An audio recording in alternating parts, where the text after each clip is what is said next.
muita paz. Que Jesus nos abençoe. Vocês sabem que o próximo sábado é o dia de entregar feirinhas aos idosos. E nós estamos precisando de muita coisa. Eu gosto de pedir e gosto de receber, mas fico mais feliz quando eu vejo a fisionomia de um idoso recebendo sua feirinha. Com certeza vocês não faltarão. Que Jesus abençoe a todos e muita paz.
Olá, meus amigos. Olá, queridos companheiros do Prosa Bem, fazendo o nosso Evangelho no Lar, esse projeto maravilhoso do Prosa Bem, que nos traz tanta paz nesse encontro de finalzinho de tarde com Jesus, onde a gente relê mais uma vez todo o seu Evangelho de amor, de proteção, de misericórdia. Estamos juntos exatamente para alcançarmos mais uma vez esse olhar maravilhoso de Jesus, aquele mesmo olhar com que ele olhava com simplicidade para toda a sua Galileia humilde, para todos aqueles pescadores simples e Cafarnaum, onde ele retirava tanta emoção, onde ele conseguia arrancar lágrimas de contentamento com as suas palavras, com as suas lições maravilhosas, que, na verdade, é pura poesia, trazendo para nós entendimento, iluminação, lembrando sempre que todo esse conteúdo divino, todo esse conteúdo, toda a lei de Deus, sabemos que está contida, essa lei natural, está contida em nosso entendimento, em nossa consciência, mas é preciso que estejamos juntos também, para que essas brasas fiquem ativas, fiquem acesas, para que a gente melhore cada vez mais o nosso condicionamento. Vamos iniciar, então, hoje, o nosso Evangelho no Lar. Vamos fazer a nossa prece, né, de harmonização. E eu quero informar apenas o título, né, ou sobre o tema que nós vamos refletir. Bem-aventurados todos os que ouvem e compreendem a palavra de Deus. Bem-aventurados, felizes, todos aqueles que ouvem e compreendem a palavra de Deus. Então vamos lá.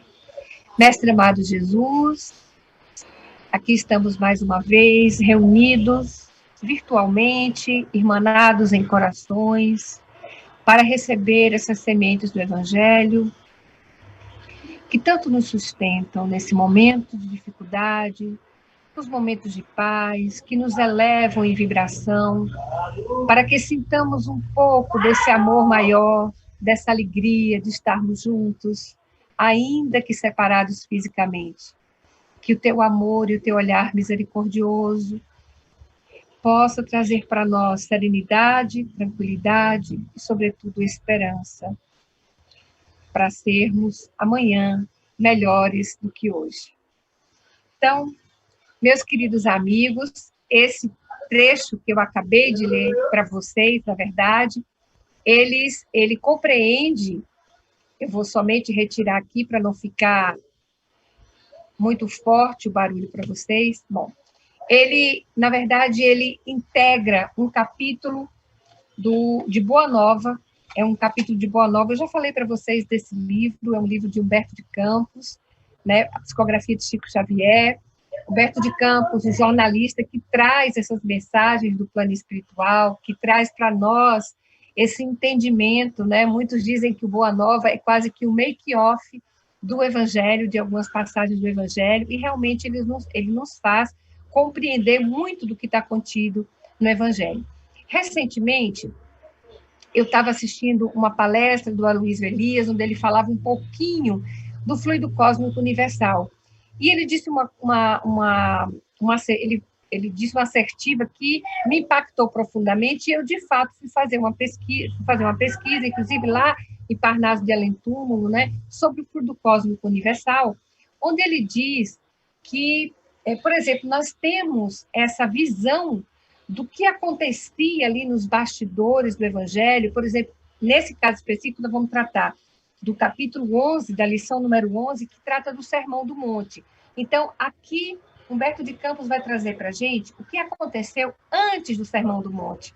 E aí a gente fica se perguntando, mas como, né, esses espíritos vão saber, ter o entendimento do que se passava, de como se passava? Evidentemente que muitos também estavam ali ainda em outros corpos, abrigando, seus espíritos ainda abrigando e vergando outros corpos, mas podiam não estar.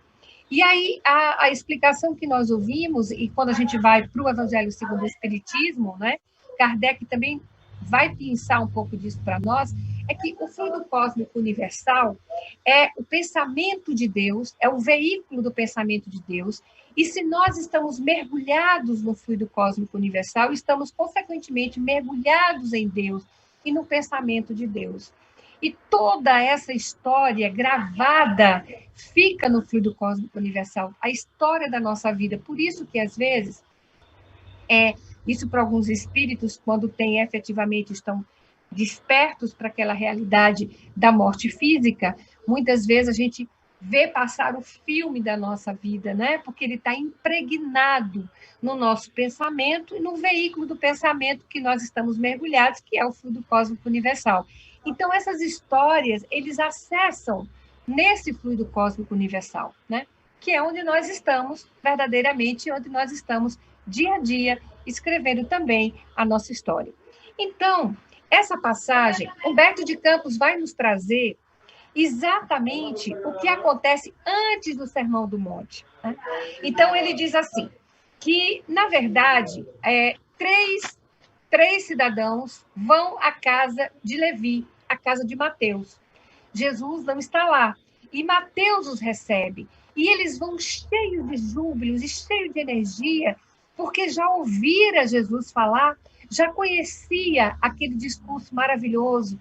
Eu fico imaginando que Jesus falava com o olhar, né? Eu acho que Sócrates que dizia isso, né? Fala para que eu te veja.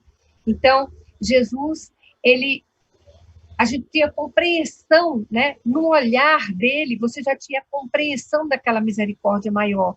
Então, você ali já se entregava totalmente diante daquela potência, daquela magnitude, daquele amor que é contagiante. Então, aqueles homens movidos por essa sensação, querendo receber um conforto, querendo receber um lenitivo, eles vão à casa de Levi. E olha o que ele diz, né? Que poderás realizar, Lisandro, aleijado como és? E tu, Áquila, não fostes abandonado pela própria família sob o peso de tuas acusações? E tu, Pafos, acaso edificarias alguma coisa com as tuas atuais aflições? Ou seja, eles foram lá querendo participar da construção desse reino de Deus em si e espargindo para os outros. Porque o movimento é esse, meus amigos. Quando a gente consegue já ter uma nesga de claridade, de iluminação em nossos corações, aí Emmanuel vai pedir que a gente procure rapidamente um posto de trabalho. Porque a prece, o trabalho é prece. São obras que nós realizamos em proveito do próximo. Então, no momento em que a gente já consegue enxergar uma claridade, não vamos nos acomodar, vamos manter essa claridade, essa chama acesa, para resgatar tantos outros espíritos que ainda passam por situações de dificuldades e muitas vezes provações. Vamos compreender que a querência do nosso sentimento, o amor que já conseguimos sentir, Vamos ter entendimento com os mais próximos, com aqueles que estão do nosso lado. Às vezes é aquele filho difícil que a gente encontra uma certa dificuldade para acessar. Vamos parar um pouquinho e, naquele momento, pedir inspiração a Deus e aos bons espíritos para que a gente consiga acessar, ter aquela chavezinha, né? Naquele ponto essencial para atingir. Às vezes é dificuldade com outro parente mais próximo, com o esposo, com a esposa, né?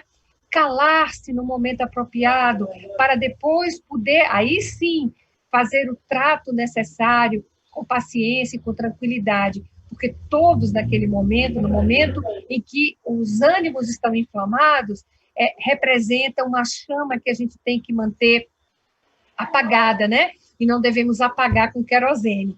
Devemos, então, apagar com tranquilidade, com paciência, para que em outro momento a gente chegue para falar. Então, essas pessoas, eles já tinham um sentimento maior, estavam ali buscando a colaboração, colaborar com tantos outros companheiros. E Levi, ali, sem compreender ainda, achando que o projeto do Messias, achando que o projeto do Cristo era um projeto que, na verdade, deveria impactar consciências inteligentes para que mais rapidamente ele conseguisse ser desenvolvido, não compreendendo que a passagem de Jesus era para resgatar esses corações feridos, como até hoje, gente, né? A passagem de Jesus é para resgatar e dar consolo, tanto que ele promete a João a vida de um consolador, porque ele sabia que muitos iriam distorcer esses preceitos e esses conceitos que foram trazidos lá do primeiro século do cristianismo, que é aqueles homens fortes de Cafarnaum, embora humildes do ponto de vista intelectual, mas humildes em coração, em pureza, né, em afinidade com a certeza maior da fé que eles possuíam. Então, Jesus, ao chegar, encontrou aqueles homens tristes, cabisbaixos, né? E aí pergunta o que aconteceu, e Levi, que é o Mateus, vai dizer assim: quem conseguiria o evangelho do reino com esses aleijados e mendigos? E aí ele lembrou, né, que os pescadores também eram pessoas humildes. Aí ele dizia: não, mas os nossos amigos aqui, que são pescadores de Cafarnaum, são fortes, produzem, né? E aí Jesus vem e diz: Levi, precisamos amar e aceitar a preciosa colaboração dos vencidos do mundo. Se o evangelho é a boa nova, como não há de ser a mensagem divina para eles, tristes e deserdados na imensa família humana? Então, gente, aqui Jesus está dizendo que a colaboração de todos é fundamental nessa obra, nesse projeto divino em nossas vidas. Há uma passagem no Evangelho, logo depois, né, ali onde Jesus vem dizendo, bem-aventurados, depois ele vai dizer que nós somos o sal da terra, ele vai dizer que nós somos a luz do mundo, e quando ele diz do sal da terra, ele diz assim: vós sois o sal da terra, né? E se o sal para nada mais serve, se o sal não espargir as suas qualidades, né, as suas potências, ele poderá ser lançado ao chão para ser pisado pelos homens. Aí a gente parece, a ideia primeira que se dá é de que se o sal não dá pressa, é jogado fora, e parece que para uma situação ridícula, né, de ser pisado pelos outros de uma forma pejorativa. Mas não. O que Jesus quer dizer é que todos nós temos uma missão específica. E a menor das missões, ela imaginada por nós, né? O Livro dos Espíritos vai dizer que isso não existe, né? Que todas as missões são importantes para a formação desse reino de Deus na Terra.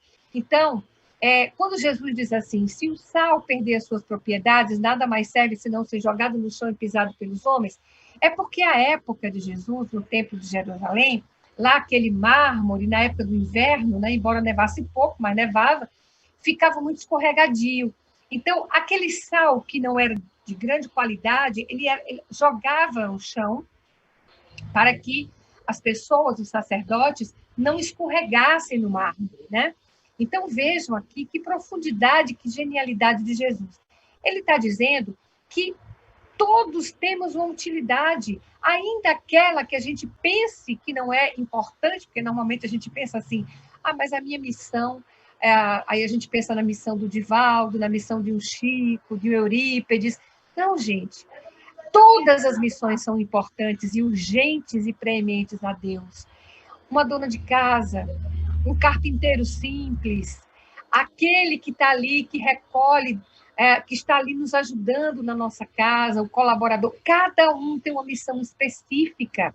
A sua missão pode ser exatamente nesse processo de pandemia, suportar as mazelas, muitas vezes, de uma redenção de almas, com paciência, com humildade. Então, são essas missões de que Jesus está falando, onde ele trata, mais uma vez, da necessidade e da especial carinho e atenção que ele tinha para com esses deserdados, muitas vezes, da sorte. Então, observe como é importante isso, como aqueles homens vinham cheios de amor, cheios de vontade de ajudar, de colaborar, de trabalhar, né? E naquele momento, Levi joga um banho de água fria, como a gente diz, né? Naquele entusiasmo. Jesus não fazia isso. Jesus soerguia, Jesus levantava, Jesus trazia o bom ânimo ao coração de todos. Aí ele diz assim, os vencedores da terra não necessitam de boas notícias. Nas derrotas da sorte, as criaturas ouvem mais alto a voz de Deus. E não é verdade, gente? Basta que uma febrícula chegue até nós, para que a gente imediatamente lembre da presença de Deus. Ele nunca se afasta de nós. Ele está conosco. Lembra que a gente falou no início? O fluido cósmico universal no qual nós estamos mergulhados é o pensamento divino. Portanto, nós estamos integralmente, full time, né, com Deus a todo instante. Tem uma música bonita dos nossos irmãos católicos, né, da letra, que fala exatamente sobre isso. Para onde irei? Para onde fugirei? Se estás no alto da montanha verdejante ou nos confins do mar. Não é nada que nos afaste desse amor de Deus. E eu me lembrei agora de uma passagem que está lá no Paulo Estevão, né? Onde o Sinédrio ali pedindo que Estevão abjurasse o Cristo, né? E ele diz, eu sei que o Sinédrio tem 1000 maneiras de me fazer sofrer, mas não encontro nenhuma autoridade suficiente para que possa me afastar do amor de Jesus, do amor de Deus também, né? Então, vejam, é impossível não nos afastarmos, mas a nossa conexão muitas vezes ocorre, ele está ali do nosso lado sempre, mas a nossa conexão só consegue fazer esse link verdadeiramente quando estamos em situação aflitiva. E é isso que Jesus está dizendo. Nas derrotas da sorte, as criaturas ouvem mais alto a voz de Deus. Buscando os oprimidos, os aflitos e os caluniados, sentimos-nos tão unidos ao céu, nas suas esperanças, que reconhecemos na coragem tranquila que revelam o sublime reflexo da presença do nosso Pai e seus espíritos. Veja, era exatamente o que estava acontecendo com aqueles homens, né? Foram movidos por uma coragem da boa nova. Gente, quem experimenta uma boa notícia, quem experimenta momentos de alegria, de vivacidade, não retorna jamais para a situação anterior. E aí ele disse, já observastes, isso é Jesus, gente, já observastes algum vencedor do mundo com mais alta preocupação do que é de defender o fruto da sua vitória material? Né? E aí Jesus explica a Mateus a necessidade do acolhimento. Quem governa o mundo é Deus, afirmou o mestre, e o amor não age com inquietações. Então, se ainda para concedermos esse amor exigimos do outro, não é amor, gente, ainda não é amor. Ainda há um sentimento de egoísmo e de inquietação. Ainda cansamos o coração, porque ficamos esperando essa questão da reciprocidade. Então, Jesus aqui afirma de uma forma muito bela, o amor não age com inquietações. Esperar que o espiritismo se espalhe pelo mundo na velocidade e na forma com que desejamos, às vezes dá essa vontade, né? De chegar para aquele ente querido mais próximo e dizer assim, pelo amor de Deus, está tudo tão claro, você não está vendo? Mas, gente, cada um tem um tempo de chegada. Eu aprendi isso com maturidade, né? Eu também já fui assim. quando eu comecei a abrir o livro, né, quando eu comecei a estudar o livro dos Espíritos, né, aquilo tudo caiu como uma luva, né, como se dissesse assim, mas nunca podia ser contra isso. Tudo faz sentido, né? Tudo aquilo que eu pensei, eu já vi isso em algum lugar, né? É como alguns dos apóstolos, o Pedro mesmo diz, né? Na hora que ele ouve a voz de Jesus, mas de onde eu já ouvi essa voz, né? É a mesma coisa. Então, cada um vai ouvir o chamado do Cristo no seu momento propício, no seu momento ideal. E aquele momento é o que Jesus diz, naquela hora, naquele lugar. Quando ele vai falar isso no Evangelho, é porque era a hora certa, era o lugar certo. E ele continua, né? A partir daí, ele ainda informa Mateus: o leito de dor, a exclusão de todas as felicidades da vida, a incompreensão dos mais amados, as chagas e a cicatriz dos espíritos, são luzes que Deus acende na noite sombria das criaturas. E aí, diante dessa realidade, Jesus então sobe aquele monte maravilhoso, que também significa pedindo para que seja elevado o padrão espiritual daquelas pessoas que estão ali, discípulos, e tantas pessoas que necessitavam de acolhimento, tantos corações despedaçados, tantas pessoas com doenças físicas, doenças espirituais que repercutiam do ponto de vista físico. E Jesus vai dizer assim, deixando perceber que se dirigia aos vencidos e sofredores. Para quem é que foi feito o sermão do monte? Para os vencidos e sofredores do mundo. E como que esclarecendo o espírito de Levi, que representava a aristocracia intelectual entre os seus discípulos, na sua qualidade de cobrador de tributos populares, Jesus, pela primeira vez, pregou as bem-aventuranças celestiais. Sua voz caía como bálsamo eterno sobre os corações desditosos. Bem-aventurados os pobres e os aflitos. Bem-aventurados os sedentos de justiça e misericórdia. Bem-aventurados os pacíficos e os simples de coração. E completa ele, olhando para Levi, ele observa que quando acaba ali o Sermão do Monte, Humberto de Campos vai nos dizer que no dia posterior, Levi abriu as comportas do seu coração e da sua casa mental. Ele aqui fala em casa, né? No dia imediato, abriu as portas para todos os convivas. Quer dizer, aqui a gente também pode entender do ponto de vista simbólico, né? Abrir o coração para o entendimento de que todos temos importância na construção desse reino de Deus. Então, ele abre a comporta a todos.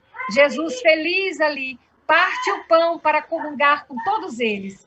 E aí conclui Jesus dizendo para Mateus, Levi, meu coração se rejubila hoje contigo, porque são também bem-aventurados todos os que ouvem e compreendem a palavra de Deus.